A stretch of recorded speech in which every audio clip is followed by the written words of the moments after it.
very positive and constructive. That is how the White House is describing Saturday's nuclear talks in Oman with Iranian officials, with plans for continued talks at the end of this week. Joining me with more on this topic is former Special Assistant to the President and former National Security Council Senior Director Michael Allen. Always great to have you inside the studio because there's so much that we can sort of unpack here. Let me begin by sharing a bit from the Defense Secretary, Pete Hegseth.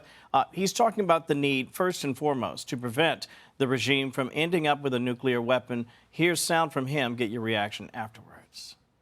If we can't figure this out at the negotiating table, then there are other options, to include my department, to ensure that Iran never has a nuclear bomb. We hope we never get there.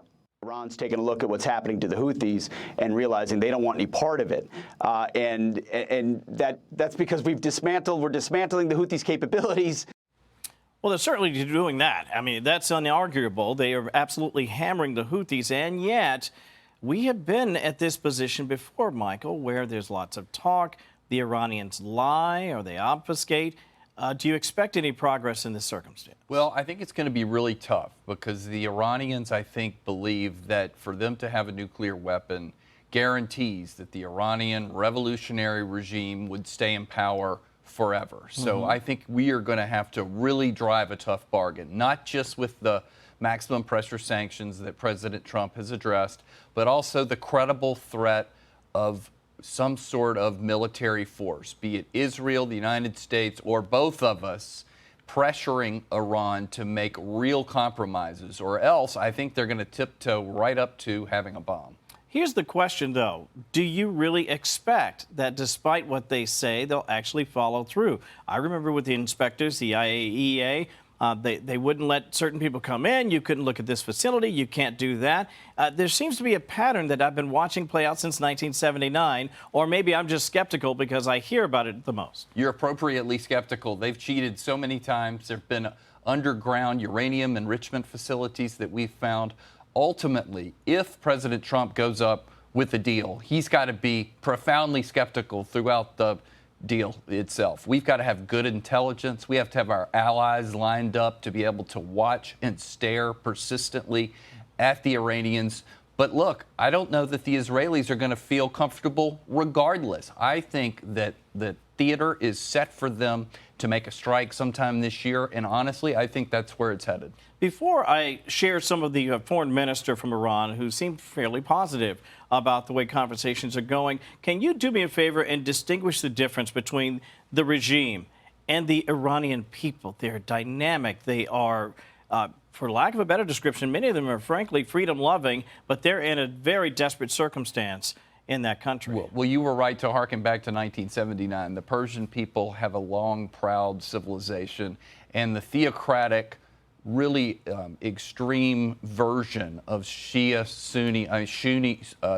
Islam took over in 1979, and that's what's ruled that particular country. It's very harsh towards women, human rights, freedom generally, and I think you can see that if they can't keep the economy going, the people feel taxed and they feel restless and they really want a change in government. And that's exactly why economic pressure, as well as the threat of military pressure, is so important. That said, I do want to give a fair shot here to the foreign minister, who seems somewhat encouraged by the way the talks are going in Oman. Your reaction to this? Oh, we have a graphic, actually. My apologies. Can we share that? Here it is. This is actually off of X. Constructive and promising round of indirect talks with U.S. Special Envoy Witkoff, kindly hosted and mediated by my brother.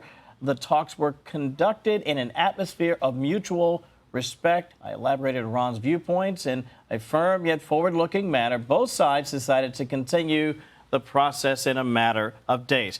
You know, there's that. If nothing else, they're saying that, look, we're happy, we feel respected, we can keep the dialogue going. I think that's a win for both sides. I think it's good, but look, we can't let this go on forever. We can't let this become a delay mechanism to allow them to continue to study how to weaponize uranium. And so we got to be skeptical. We have to keep this time limited. It's more than just our relationships with the people that show up there. It's us recognizing that they may sneak to a bomb or break out and sprint to a bomb, and we got to be ready. Can I ask, and I know this is a little bit complicated, The Obama-Biden regime had a particular approach to sort of slowing down, if you will, their march toward a nuclear weapon.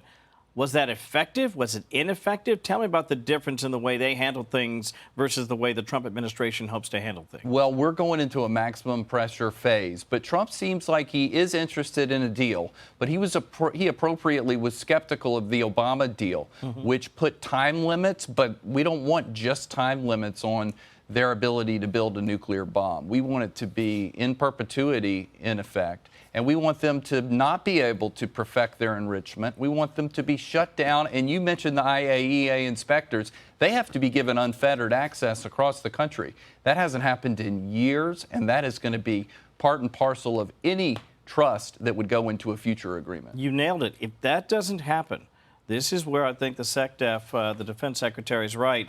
All options are on the table, and rightly so. Michael Allen, real pleasure to see you, my friend. Thank you for having me. Hey, everyone. I'm Emily Campagno. Catch me and my co-hosts Harris Faulkner and Kaylee McEnany on Outnumbered every weekday at 12 p.m. Eastern, or set your DVR. Also, don't forget to subscribe to the Fox News YouTube page for daily highlights.